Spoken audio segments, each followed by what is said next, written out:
नमस्कार मित्रों, कहानियाँ हमारे जीवन में बहुत महत्वपूर्ण रोल प्ले करती हैं। अनेकों महापुरुषों ने अपनी महानता का सारा श्रेय बचपन में सुनी कहानियों को दिया है।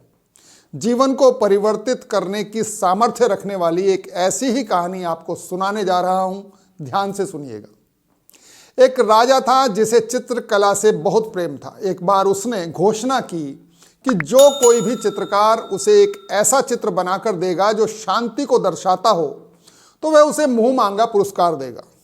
निर्णय करने वाले दिन एक से बढ़कर एक चित्रकार पुरस्कार जीतने की लालसा से अपने अपने चित्र लेकर राजा के महल पहुंचे।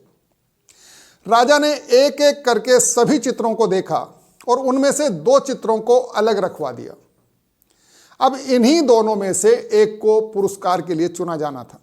पहला चित्र एक अति सुंदर शांत झील का था।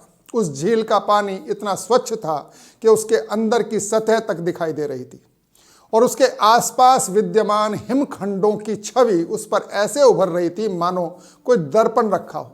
ऊपर की ओर नीला आसमान था जिसमें रुई के गोलों के समान सफेद बादल तैर रहे थे। जो कोई भी इस चित्र को देखता उसको यही लगता कि शांति को दर्शाने के लिए इससे अच्छा कोई चित्र हो ही नहीं सकता।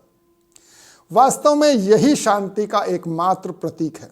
दूसरे चित्र में भी पहाड़ थे, परंतु वे बिल्कुल सूखे, बेजान, वीरान थे और इन पहाड़ों के ऊपर घने गरजते हुए बादल थे जिनमें बिजलियां चमक रही थी। घनघोर वर्षा होने से नदी उफान पर थी, तेज हवाओं से पेड़ हिल रहे थे और पहाड़ी के एक ओर स्थित झरने ने रौद्र रूप धारण कर रखा था।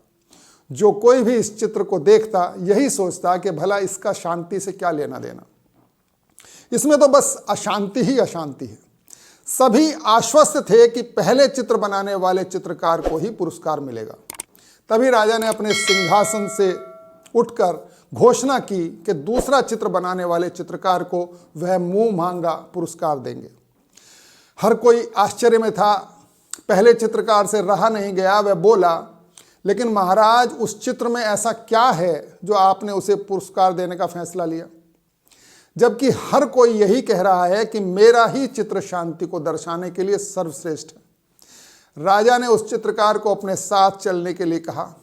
दूसरे चित्र के समक्ष पहुंचकर राजा बोले, झरने के बाईं ओर हवा से एक ओर झुके उस वृक्ष को देखो, उसकी डाली पर बने उस घोंसले को देखो।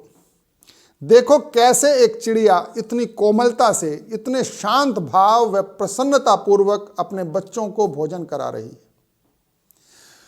फिर राजा ने वहां उपस्थित सभी लोगों को समझाया, शांत होने का अर्थ यह नहीं है कि आप ऐसी स्थिति में हो जहां कोई शोर शराबा है ही नहीं, कोई समस्या है ही नहीं, जहां कड़ी मेहनत ना हो, जहां आपकी परीक्षा ना हो, वहां शांत हुए तो क्या खाक शांत हुए।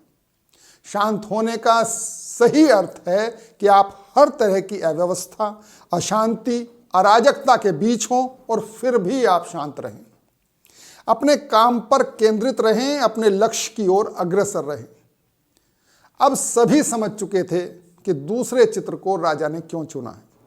मित्रों, हर कोई अपने जीवन में शांति चाहता है, परंतु प्राय हम शांति को कोई बाहरी वस्तु समझ लेते हैं और उसे दूरस्थ स्थलों में ढूंढते हैं, जबकि शांति पूरी तरह से हमारे मन के भीतरी चेतना है।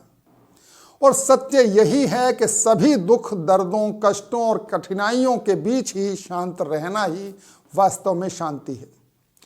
ये कहानी आपको कैसी लगी कमेंट करके अवश्य बताइएगा। कहानीकार के विषय में किसी को कोई जानकारी हो तो वह भी कमेंट करके बता दें।